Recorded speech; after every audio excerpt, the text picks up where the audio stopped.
Good morning and welcome to Hope Connects. If you don't know me, if you don't know my name, you've never seen this face before, my name is Ian and I am the Upstate Public Education Lead here in beautiful Greenville, South Carolina.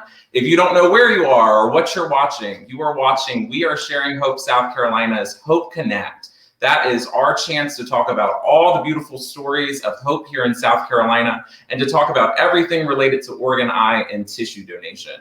And I am so excited today because we have a great episode for you all about Breast Cancer Awareness Month and how it is impacting the people of South Carolina, but also how our organ, eye, and tissue donation heroes are impacting women who have survived breast cancer.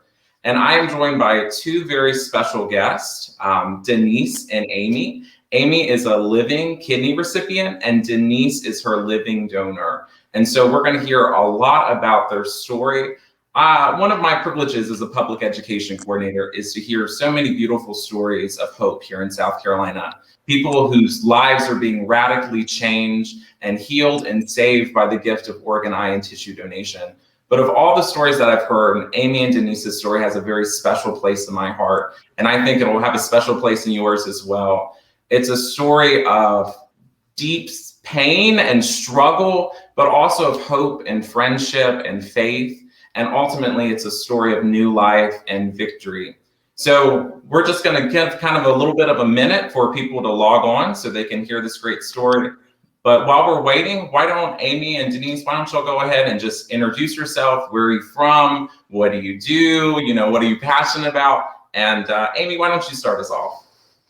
Okay, I'm Amy Sheff, and I live in Clemson, South Carolina, and I'm retired from Ford Motor Company. I worked there for 30 years, and then we chose to move somewhere where the weather was better than in Michigan, and that's how I got here. And so I'm not working anymore, but I met Denise at the church that we go to now, and then we'll tell you more. Denise, you can introduce yourself. Okay, I'm Denise Rosman, and I live in Seneca, South Carolina, which is just one town over from Amy. And my husband, Dave Rosman, and I have been here for about 31 years. And I am self-employed to some degree. I help my husband some with his job. I do a lot of painting. Probably the one place that I get actually a paycheck is from the city of Seneca because I am on the city council, which I really enjoy. So that's a little bit about me. And just for everyone watching, just know that Denise and the Seneca City Council and Mayor, they were one of the hundreds of cities here in South Carolina who supported us during National Donate Life Month. They signed their proclamation. They were supporting the cause of organ, eye, and tissue donation. So I always tell people I have powerful friends. And when I say that, I mean Denise as the city councilwoman there in Seneca. So let's get into it and kind of start with y'all's story from the beginning, which, Amy, correct me if I'm wrong, that really begins at your birth, being born with type 1 diabetes and just the story that you went through from there. Do you just want to kind of tell us what led you to the point where you were in need of a kidney transplant? Well, I was 9 years old when I was diagnosed with type 1 diabetes. And I'm 65 right now, so it's been good because I'm still alive. But when we moved to South Carolina, we've been here since 2006, and I started going to Foothills Community Church. And that was where I met Denise. And the way I met her is because I had decided to give my life to Christ. And you have to check something off on a card. And Denise is the one that would call you at that point and ask you questions and, talk about your decision. And so she called me and we had a nice long conversation and we ended up meeting at a local restaurant. And that was where she discipled me for about 8 weeks. And in that time period, we became close friends and she learned about my health issues. And she asked me one time, at that point it wasn't necessary, but she said, "What is your biggest fear?" And I said, Well, my biggest fear is losing my kidney function. And she said, well, I'll give you a kidney. And I said, that would be nice if it's that easy, but so we kept that on the back burner, and I said it could work, but in that time period, that was 2006.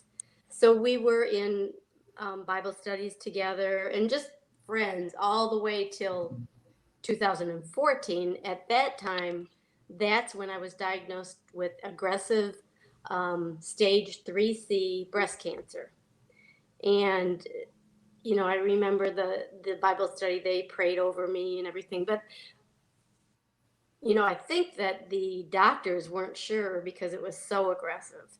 There were 20 positive lymph nodes, and also I was on Herceptin. So there was several chemo, several Herceptins, several radiations, and during that time, Denise and I stayed friends. But the chemotherapy, that was what compromised my kidneys.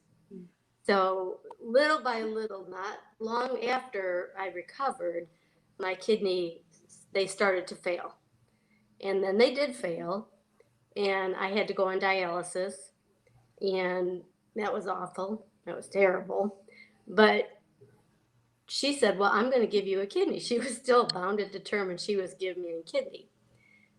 So once I was set on the dialysis and able to go places, she went to several hospitals with me. And it was, I think the fifth one was where we had it at, but they weren't keen on the idea of having breast cancer. They said they wanted me to wait until I was 5 years cancer free, which, there's really no documentation saying that is necessary, but that's what they said. And then we went to one in South Carolina, the fourth one. And then they were the ones that told us we should go to Wake Forest Baptist Hospital in Winston-Salem. So we did, and she followed me everywhere. And we went to Winston-Salem, and I remember the psychologist that talks to you, and he said, we don't look for reasons not to transplant you. We look for reasons to transplant you. And that just resonated in our hearts. And it was like, you just thought, oh my gosh, I found the right place. Sure. And they did not do any testing on Denise until they approved me, which was a little different than the other places, but they had me all approved, lots of testing. And then they said, you're approved. And then that's when they started on Denise. So Denise, you can tell your story. This was at Wake Forest.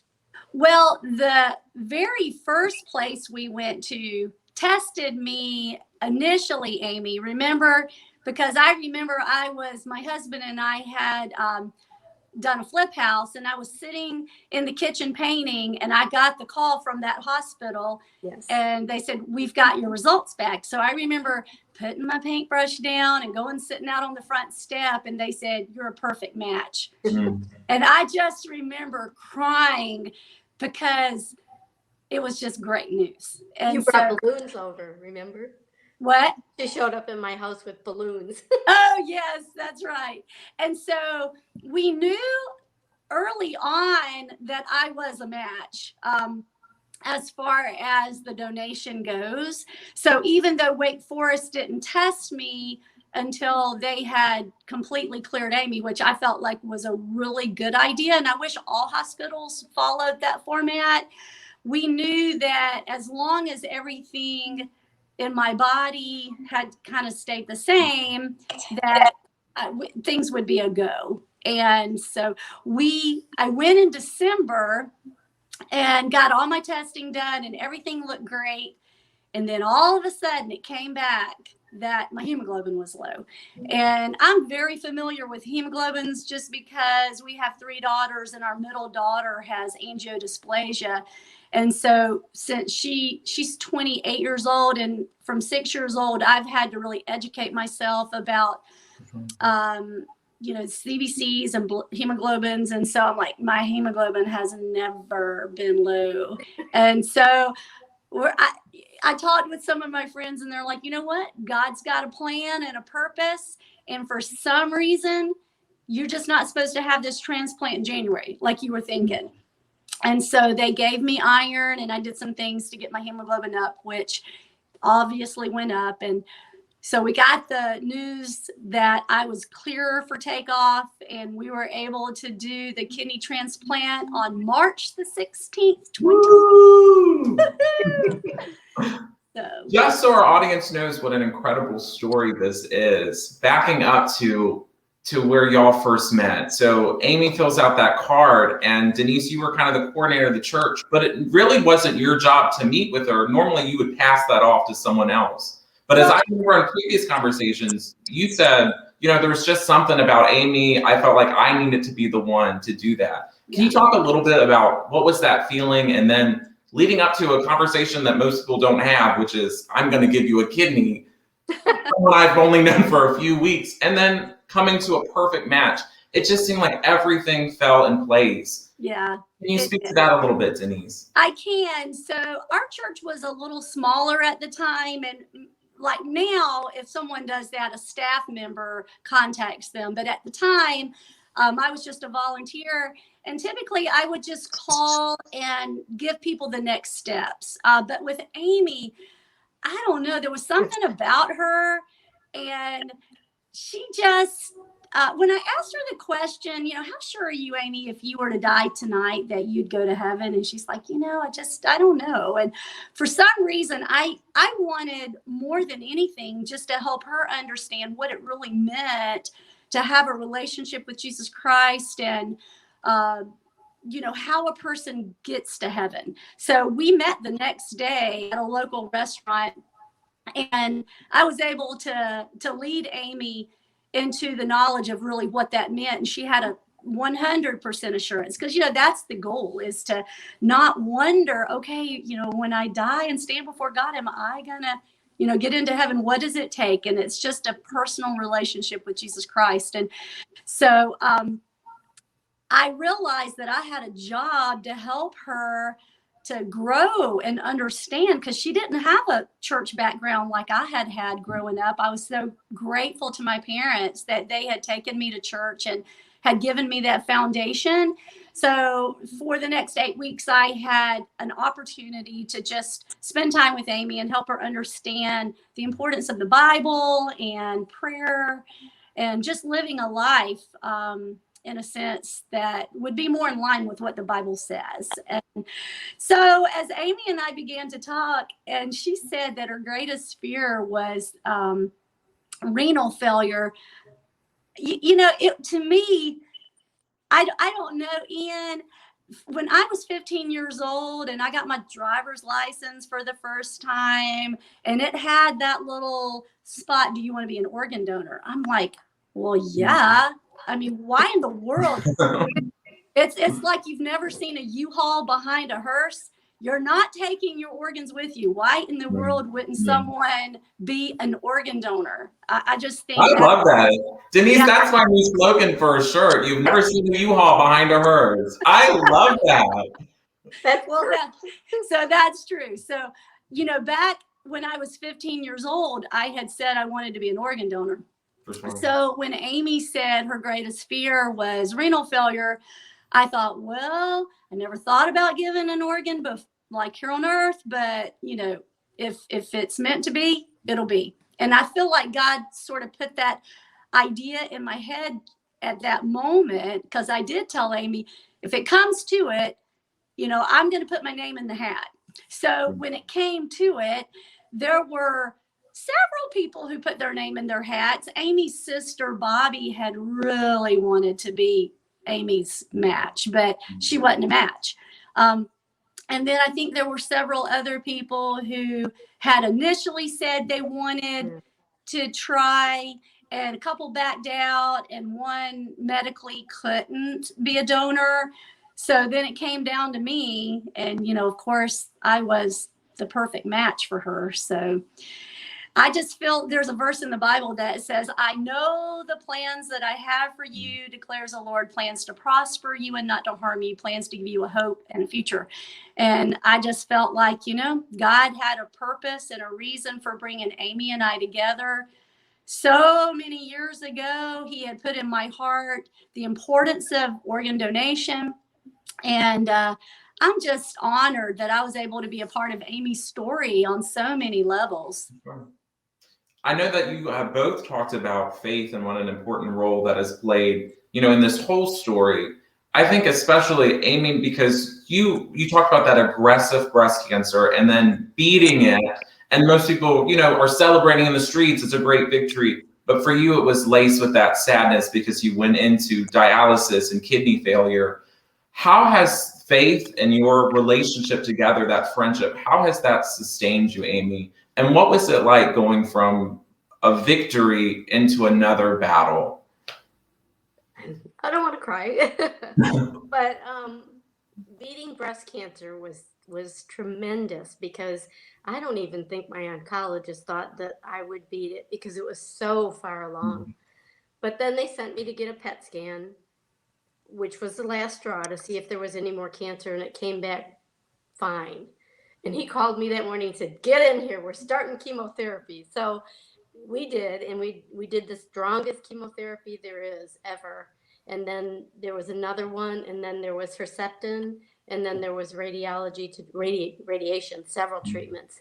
But all that time, I just remember thinking that God will never forsake you. And that just kept playing over and over in my mind. Mm-hmm. And then with Denise, she was always sending me little plaques and little things that would have verses on it. And that lifted me up. The whole Bible study did a big stack of cards, and on each one was a encouraging piece of scripture. So I think that I could just sit back and have faith in God, and know that he would help me, because I don't think he brought me this far to not let it happen. It was a plan that I think was organized and orchestrated by God when I lived in Michigan. Mm-hmm. How did I get here? How did I get here? And how did I meet Denise shortly afterwards? For sure. Well, and I just want to add one thing to that, Ian. You hear the kind of the slogan sometimes, God's good, all the time. And some people think, well, only if good things happen is God good. But I think Amy and I realized that God's good no matter what. And even if, God forbid, Amy had not been able to get the transplant, if I had not been able to be her donor, I mean, we felt God's presence regardless of the outcome. And I remember the social worker asking me, how are you going to feel if Amy's body rejects your kidney? And I just remember thinking, that's not my part. I can't be responsible for what's not my part. My part is to give the kidney, and Amy, it's God's part to accept it or for it not to be accepted. But regardless, I was okay with the outcome because I knew God was with us. The Bible says he'll never leave us. He'll never forsake us, just like Amy said. And even sometimes if the outcome is not exactly what you want, I mean, of course, how long was it, Amy, from the time we went to the first hospital till Wake Forest? Wasn't it 3 years? 3 years. Yeah. I mean, of course, we would have wanted the first hospital to do the transplant, but for some reason, it took 3 years, but we were willing to wait. I love what you said, Denise, and it reminds me so much of when I'm out in the community and I'm educating people about donation. You said it wasn't my job to heal anybody or to make sure that transplant was transplanted, or it was my job just to say yes. And so people are always telling me, I'm too old, I'm too sick, I'm too whatever, you don't want my organs. All we say is, it's not your job to determine if they're suitable for transplantation. That's our job. Yeah. You're to just say yes. So I love that it was just about you being willing and leaving the rest up. So moving into, go for it. Well, I was just going to say one thing, Ian.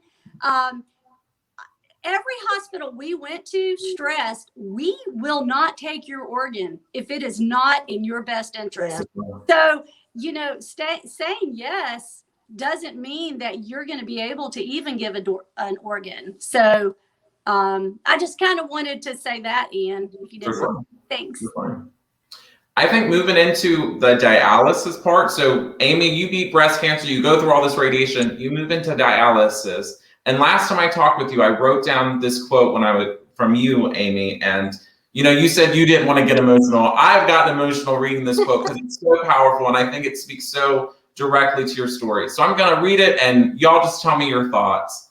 Amy says, "Kidney failure was always my worst fear and became my living nightmare. Dialysis was like reliving my own death each week. When Denise said yes and gave me that gift, it's like she woke me up from that nightmare to live my life again. After fighting for so long, there were times I wanted to give up, but Denise never stopped hoping. She saved my life." She did. I mean, if that's not the story in a nutshell, Amy, what is? Every time I think of her, I could be all by myself and I just start crying because she did save my life. I mean, I was really, really getting sick. I had some issues with the toxins, and on dialysis, I passed out several times, and I just had to have some hope to hang on to, and she was it. For sure. And when we went into surgery that day, it was so unique because we were right next door to each other, and I know they started on Denise first, then brought her kidney over to mine, and they told Vaughn, that's my husband and my perfect caretaker, the surgeon said that kidney started up immediately. I mean, they just said, "Oh my gosh," the urine started pouring out, and she said, "That is super kidney." So that was good news. Sounds weird, but they said, "You have received a super kidney," and they still say it. That's awesome. There's a few of the doctors say, "Oh, your numbers are better than mine. I'm jealous." So Amy, what was it like to be in such a dark place and holding on to hope against hope? And I know, Denise, you were right there with her, and your faith was there with you. What was it like when you saw, the light coming through and the bright side on the, at the end of that darkness? What was it like? You described it as I was in a nightmare and I woke up. It was a nightmare because I still hoped, but it was fading. It was like, I just don't understand this, and the nightmare was real. I've often said that dialysis to me is worse than the chemotherapy. It was. And then when we decided to go Wake Forest, I just didn't ever want to give up. I had been to 4 places, and we got our boots on and went over to Wake Forest, and it just that little glimmer of hope, because Dr. J was who did our surgery, and she told us, she said, "I'm going to recommend you because for me to have the surgery." She says, "I know you can do it." And she said, "And I know you'd be okay." And it was like, I don't know, it was like the whole world just immediately lightened up. And I felt that God was with me that day because it was amazing. It was, I can't even tell you the excitement. There was still a long wait and more tests. And, but when it came down to that day and Denise called me, I think she was on the road, and I picked up the phone. She said, "March 16th. Oh my God. Denise, from your side of it, being that friend who's supporting Amy, what was it like to see her in that dark place and then, and comforting her and supporting her and advocating for her not to give up hope? What was it like from your end? Because I don't think we talk a lot about, the recipient and their experience, and it's so powerful, but also that caretaker, that friend, that support community who goes through that journey with them. Yeah. Well, I think Vaughn, her husband, and I could really identify because he wanted so much to make Amy better, and so did I. But, there was nothing we could do. We can only hold her hand and walk alongside of her. And our Bible study was fantastic. They prayed for Amy. They let Amy know they were praying for her. I had made this little tree that had these little leaves, and I had gotten positive words and put on each leaf. And I said, okay, Amy, you only have this many dialysis left. So every time that was what I did, is because she was really winding down, like, okay, is this ever going to end? I'm like, it's going to end. So every time you go to dialysis, put another leaf on this tree. So she's got that little tree filled with those leaves in her house.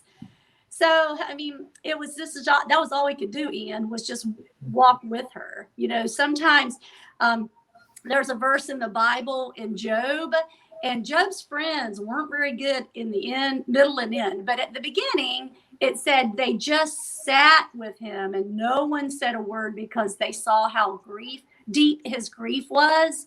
And I think that's been a lesson for me that I've learned in my life when people are going through grief, that sometimes you just don't need to say anything, not a Bible verse or anything. You just need to hold their hand, give them a hug, and say, I love you, and I'm here, and I'm never going anywhere. So just take that to heart now. She came in, she had decorated my room with this big long string of scriptures that she had painted on metal. And, you know, she was always just trying to lift my spirits up, because it's hard. It is hard. You have faith, but it isn't that you lose faith. You just start to lose hope. And I think that's what's so important in what y'all do, and the hope, you know, give people the hope and the peace. I mean, the day of surgery, you would have thought we weren't having surgery, because we were just so at peace. And, you know, it was just like, I feel fine. Go for it, you know? I know last time I talked to y'all, I can't quite remember if it was Denise or Amy, but y'all quoted something that we quote all the time here at We Are Sharing Hope, and that's the state motto of South Carolina: as I breathe, I hope. And I think, Amy, you embody that so much. You know, even at your worst point, you kept hoping, you kept fighting for life. As long as you were alive, you know, you were going to keep kicking and keep marching that uphill battle, even if you were crawling. And Denise, even if you were dragging her up that hill, y'all were going to keep going. So I think that's such an inspiring story. But, you know, we talked about all the sad stuff. Talk to us about the good stuff. And, you know, the day of the transplant comes, and Amy, Denise's happy Energizer Bunny kidney starts going. What's it been like since then? Oh my gosh. Every time I first started to have to go there 3 times a week for the first month. And so we stayed at a hotel in Winston-Salem, because it's just too far to drive. And then I got down to once a week. And then that was the time that Vaughn and I drove back home. And then after once a week for a month, we went bi-monthly. And now we're down to once a month. And you have to do that for an entire year. And, you know, you're always afraid. It's like, what are they going to find? You know, but every time the blood tests would just come back so good. And they've only have to make some minor changes with the anti-rejection drugs. You know, actually, they came down last time. So that was amazing, because that's just showing you that you're accepting that kidney and it not going anywhere. So And I'll tell you this, if you would have told me less than a year ago you were on death's door fighting for your life, I wouldn't have believed you, because you're filled with life and laughter and hope. And, you know, it's a radical difference. Some people have in their minds, you know, organ transplant, it might keep you alive, but it doesn't really give you that quality of life back. Dispel that rumor for us. it's like you feel like you're a new person. You know, I was feeling on dialysis, you just feel like you can hardly take another step, because there's so many things that go wrong with your hemoglobin dropping down as low as it could possibly be, energy wise. So after the transplant, it wasn't long afterwards, you just thought, oh my gosh, I feel like a new person. I mean, weird things are happening. Even my nails are growing. Weird things, normal things. Oh my gosh, look at the hair on my arms is growing again. I think it's just so strange how all the normal things that a person would feel are coming back. So it is a new life. You just feel like someone just gave you another chance to live. For And sure. that's how I feel. Yeah. I don't think I'd still be here. And I can mention one thing. I know not everybody is lucky to have a living donor, but I think it would have been a lot harder for me to be on the list because the list is long. I know a lot of people make it, but just knowing that I had Denise there was even more hopeful for me. That gave me more hope because I thought I have to get this because I started having so many things go wrong. And so if you had seen me then, you wouldn't have known me. So Denise, how long after that transplant did you notice Amy start becoming more herself and more alive and, experiencing that new life? How long did it take? I think it was pretty immediate because I told her, I said, Amy, it was interesting at church on Sunday. A lot of us had to say, what's one word to describe you? And I said, high energy. And everybody laughed because anybody who knows me, I go, go, go, go, go. And it got me in trouble as a kid, but it's worked to my advantage as an adult. And so I told Amy before I gave her the kidney, I said, you better hold on, because if my kidney gives you even a little bit of my extra energy, and she even says, I feel like I have so much more energy even before, and I haven't lost any because I keep going. And my recovery, Ian, was very quick. I was actually staining my back deck at 3.5 weeks. Probably not recommended by the doctors, I'm guessing. I don't, yeah, no, I was careful, but it was almost 4 weeks and I was just feeling so good and I took it slow and easy, but I'm a painter by trade. So anyway, it was good to see Amy bounce back really, really quickly. And even for me, they told us in the hospital that the recovery would really be harder on me as a donor than it would be for Amy in some ways, because Amy's used to feeling bad, and so she's going to start feeling really good really quick. And I'm used to feeling really good, and I was going to feel really bad. And so I only felt really bad for a couple of days. And that's to be any major surgery, you're going to have those types of obstacles that you have to jump through. But I was actually feeling pretty good after the first week, kind of back to normal, just had to take it slow. Well, I remember too, when I went for one of the follow-ups, it was like a week after the transplant. And the nurse said, when did you have your transplant? And I said, a week ago. And she looked at me and she said, like, you mean a week ago? And I said, a week ago. And she said, oh my gosh, I've never seen someone bounce back so quick, Oh. So amazing. So amazing. She said, come here, look at this girl. She just had a transplant. I know I introduced y'all both as, Denise, a living donor, and then Amy as a living recipient. Has going through this journey and coming out on the other side, has it changed the way that you look at life, the way that you look at yourself? Do you feel, Denise, that you're a donor? Amy, do you feel that you're a recipient? I feel like I'm a lucky recipient. I just want to shout it to the world, and I want to help people. I just talked to somebody the other day that is probably going on dialysis, and I talked to her at great length on the phone. And then there was another girl that I know from high school on Facebook, and I don't know if she's going to get a transplant, but she said to me, the one thing that really made a difference in my life is that you said, don't ever give up. Mm-hmm. And I thought that was pretty neat. So I want to help people be able to have this miracle. Mm-hmm.